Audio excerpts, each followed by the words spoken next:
একটা জাল পাসপোর্ট জোগাড় করতে হলে প্রথমে একটা জাল এনআই ন্যাশনাল আইডেন্টিটি কার্ড লাগবে এবং একটা জাল এনআই কার্ড জোগাড় করতে হলে বেশ কয়েকটি দলিলপত্র জাল করার প্রয়োজন আছে, যেমন জন্ম সনদ, শিক্ষামূলক সনদপত্র এবং এমনকি বিবাহের সনদপত্রও জাল করতে হবে।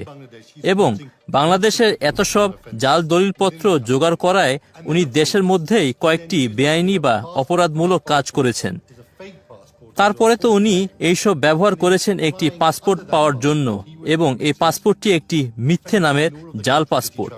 এবং এই পাসপোর্টটি নিয়ে উনি যে সব দেশে ভ্রমণ করেছেন সে সব দেশের আইন ভঙ্গের জন্যও উনি অপরাধী। আমাদের হাতে আসা নথিপত্রগুলো জেনারেল আজিজের অফিস থেকেই পাঠানো হয়েছিল। আজিজ তখন বর্ডার গার্ড বাংলাদেশ বা বিজিবির মহাপরিচালক ছিলেন। Oh, this is really interesting. এখানে